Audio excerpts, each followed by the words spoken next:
This is James Ing, and I'm here with Jon Krebbs and with the Multifamily Group. And John, what I want to do, I brought you on today to just sort of talk about the market, talk about sort of deals that maybe were in process or in process now, and then also jump into some of the survey data. So you recently did a survey of investors that you guys work with. And so maybe to kick it off, maybe give people a little bit of your background, what you guys do, and then we'll jump in here. Sure. Thanks for having me, James.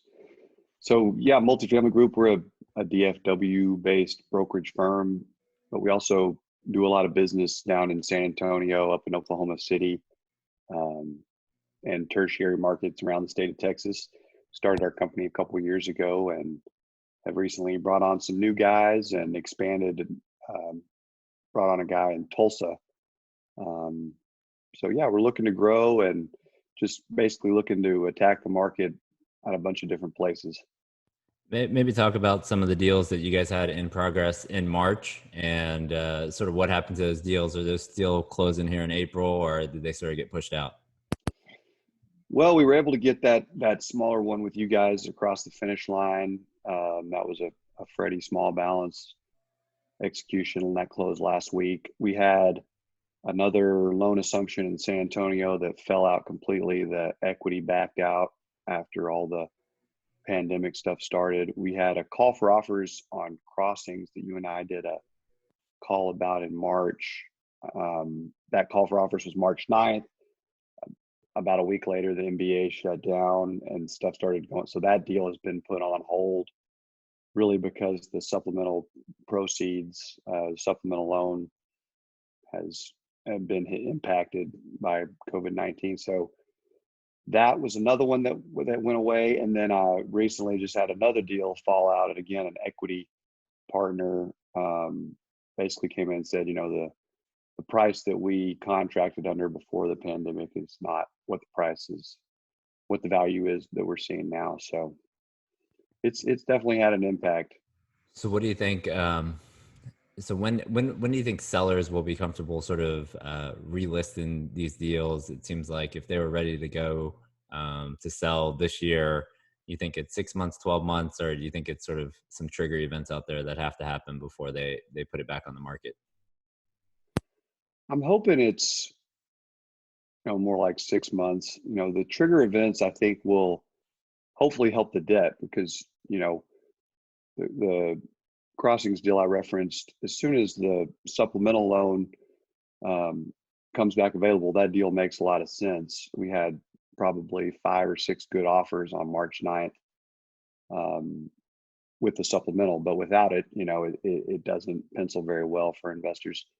So I'm hoping kind of whatever trigger, whatever happens on a global or national scale will impact Fannie Mae, and then they'll open that up. I think that's a lot to do with the debt too, because it's underwriting these new reserves or hurting deals as well. So let's jump So yeah, into maybe your survey. Tell me a little bit about sort of how many people have responded and sort of the typical investor sort of profile that respond to this, and I'll flip over to the first one here. yeah, I think we had right around 100 responses. So you can kind of look at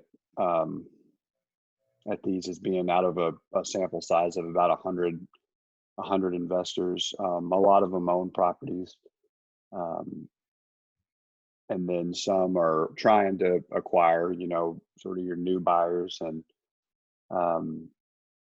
yeah, so you see here, a lot of the people I think that are on our distribution list, and engaging are people that are looking to buy. And then, some people that are saying, no, it's not the right time. We're waiting. We're on the sidelines for a couple more months to see how collections shake out. What do you think the people, I don't know if you talked to anybody sort of offline on people who are buying, what's sort of their criteria right now? Like what are they looking for in order to pull the trigger?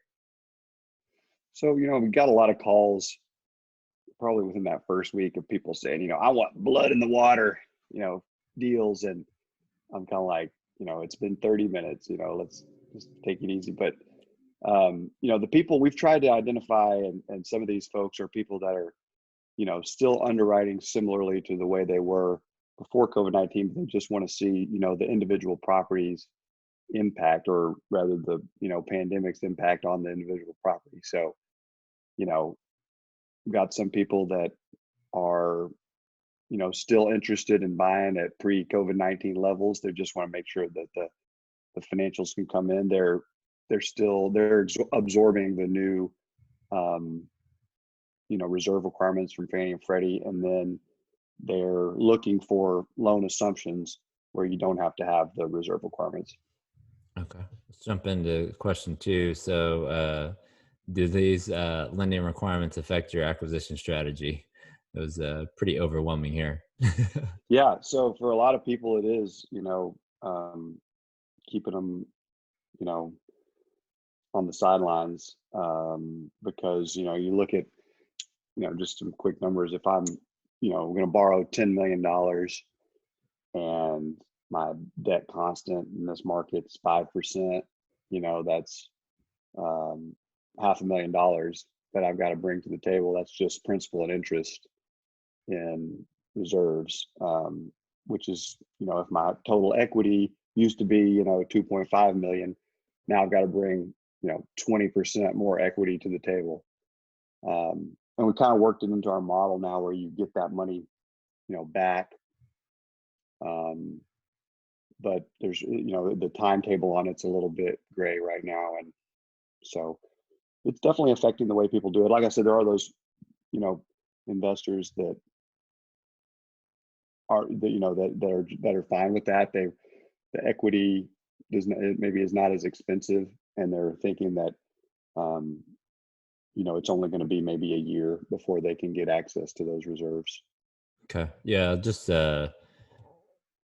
jump over. So this is a slide I put together, and we'll focus on the new loan side. But essentially, what John's referencing is sort of the 12-month P&I for Fannie on loans over 6 million, and then under 6 million, you need 18 months P&I on Fannie. And then if you do a supplemental on top of your loan assumption, you're going to require the same reserve requirements. But on Fannie and Freddie, if you do just a straight loan assumption, no supplemental, you don't have to put up these additional reserves. And I've seen also Fannie Mae, the minimum is going to be 12 months. So you're going to need 6 months. They're going to look at the first 6 months. They're not going to do any tests. And then you need 2 consecutive quarters of 125 debt service, or wherever your loan was sized. So if your loan was sized at 135, then it'll be 135. But Freddie Mac's a little different. It looks like they're just going to look for, all these emergency declarations to be lifted for 90 days. And then your collections are going to have to meet their debt service coverage test, and then it'll be able to be released. So let's go to question 3. What impact do you think the current pandemic has had on your property value? So we've seen, obviously, the stock market go down 30%. It's come back a little bit since then, maybe halfway. And even REITs, I mean, across office, industrial, senior housing, some of these have been hit very hard, like 40, 50%. Apartments, I think, on the REIT side is probably 15 to 20% down. But maybe go through some of these on what people think individual property levels are looking at right now. Yeah, we didn't have an option of, your property's value's gone up. So I think everybody, the alternative to that was no change in value, which, maybe, 11%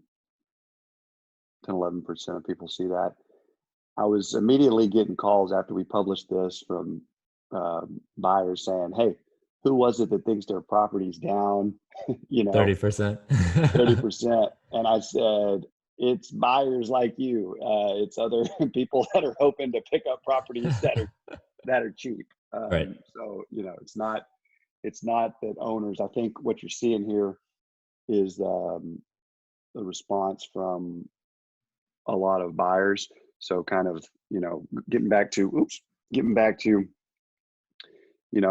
taking it full circle. So you saw come in, are you buying? A lot of people still were. Is Fannie and Freddie affecting your purchasing? Yes. And so how are they responding to that? Well, that properties are now worth less because of these new Fannie and Freddie regulations. Yeah, I mean, I think, I had a couple deals that people were bidding on, and it was sort of before sort of what you referenced, sort of mid-March.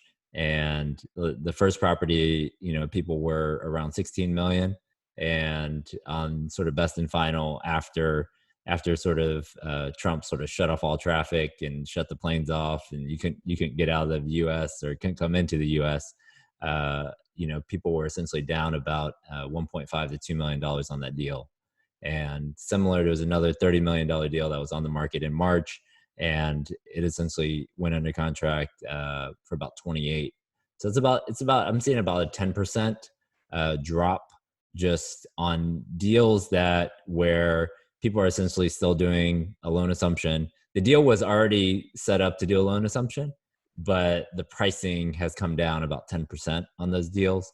And people are still buying deals because the seller is still motivated. So the seller, we're seeing them, they still have a big gain, right? So they maybe bought the deal for 11 million. Now they're selling it for, instead of 16, they might be selling it for 14 and a half or 15. So they still have a lot of equity in that deal, and they're taking a little bit of a haircut, but they're still moving forward on some of these transactions. So let's talk cap rates. What are you seeing on the cap rate side? Yeah, interest rates are down. So, and cap rates are so funny. I heard a guy at a conference say something, we talk about a cap rate, which is a measure of an unlevered return in a product type that's completely based on leverage, So cap rates can mean a lot of different things to different people. But I think what's important is that, people are seeing just what it showed in the last slide, that values have been impacted. And so, it's either you're underwriting less income because the tenants have been impacted, or there's more risk to that income, so the price is down because you're applying higher return requirement, more of a risk premium. So but I do think, like I said, that the debt market kind of helps to keep cap rates from expanding too much, because what are you guys seeing as far as In terms of 10 rates or right 12-year now? fixed Yeah, I debt? mean, Yeah. yeah, Fannie, if you do a loan right now, yes, you do have to, if you do a new loan on Fannie, you do have to put up the reserves, but the rates are probably 3.5, or, plus or minus 25 bips, depending on leverage. And I mean, what is going to be interesting, I was talking with a guy this past weekend, and he was talking about, the deals that probably are going to be on sale the next 6 to 12 months. They're probably not going to have a cap rate at all because the NOI is zero negative. And so there's not going to really be a cap rate. I guess the question is going to be, what's your residual cap rate when you sell your deal? And do you use, a lot of like historically, let's say C class in Dallas is maybe 8 to 9%, and that compressed all the way down to 5.5 or 6%. Then now when you underwrite your deal, do you put in 7.5% on a C class reversion cap 5 years from now, or do you stick with 6.5? Right. So I think that part of it is going to be more impactful on your analysis than sort of your going in cap, because I think anyone who's going to be selling right now, the cap rates are probably going to be essentially zero on a lot of these broken deals. Yeah, we went from pointing out how great the property was trending over the last 3 months to pointing out how well it's done over the last 12. Right. Yeah. Now it's all about the T12. So, Right. so let's talk. I mean, I don't know the exact date that you guys pulled the survey, but maybe how much people still have uncollected in terms of rental collections for April. Yep, there was definitely some rent outstanding. I think it sort of averaged on exactly what um, NMHC put out that article on, that about 12%, I think, of rent was uncollected. And that was right about the same time, maybe a week and a half ago. Okay. So sort of mid-March, or sorry, Right. mid-April. Okay. Mid-April. Yeah. So I think it's not as bad as some people think. I was talking to one DUS lender last week, though, who said they are actually thinking July is going to be the worst month, which I thought was interesting. Why July? What is You May and know, June covered by unemployment, or what are you thinking? I guess so. Maybe, we were emailing back and forth, so Yeah. I didn't really get in depth with it. But um, my thinking is that, yeah, maybe the stimulus money, as far as the personal, you know, um, stimulus 1250, check, that, 1200 right, bucks or that whatever went to went out. people Yeah, that'll might cover be one burned month. through, Yeah. and just people's reserves, of, having, whatever money they had for March that they'd earned. Um, it's a good question. I don't know. What are you guys seeing as far as? I'm looking forward to your panel. Coming up with the operators. Yeah. What are you calling it? It's like battle tested, like people who've Battle been tested. through recessions. Right. Like, I mean, it's going back to sort of ABC, I think. Class A stuff that I'm invested in, that I'm seeing collections, is probably close to 95% to 98% or so on Class A. B stuff is probably 95 to 90, and then C's right between. C's have a bigger range, just depending on location. It's probably 80 to 90% collected. So in some of, I think, your stronger submarkets, like let's say your Irving or Carrollton, I'm seeing higher collections on the C stuff, but then maybe some of your weaker submarkets, I'm seeing closer to 80% on the collection. So it's just going to take, and that might just be because that's how they collect just in general, right? So it's not like this isn't anything new, but I think everyone's probably down at least 5% from their standard. And one of the concerns, like Mike Becker was saying, that essentially if you didn't collect in April, that guy's not paying in May either. So you better get on it, and you better put them on a payment plan or get something going on for those tenants, because if they don't pay in April, the chance of them, here we go, that's the next question, what's the chance Right. of paying in May? So I guess some people thought there was probably a third who thought it was the same or better. So any comments on this question? Um,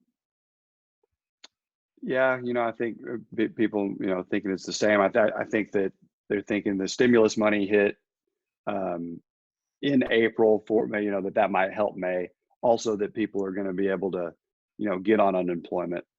I do Right. think there, because there is a lot of availability. Also, this is worth mentioning. I've got a deal under contract in San Antonio, Okay. and there is a program where if the landlord will eat 25% of the rent, the city will pay 75%. And so Who applies for it? Is it the landlord or the tenant? Who applies for that program? it's they're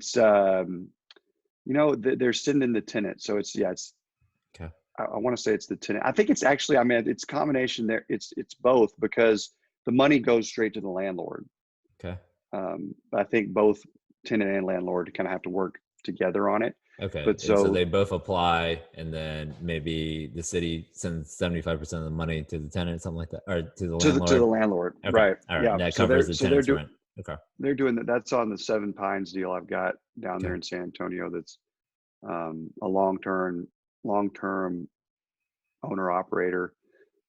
That's his manager's doing a great job of finding the tenants resources to Yeah, help them so pay their rent. maybe we'll jump into that last question. So, how are any programs? So you talked about in San Antonio. I know Dallas is doing a program where they do have money, sort of sending out money, but I think I read it. I mean, there's some money that's coming as part of the CARES Act, but I feel like it's not that big. I mean, it's just like going to be, for a few properties, couple properties, and then it's going to run out. So I guess, have you seen anything else out there in terms of helping residents pay rent?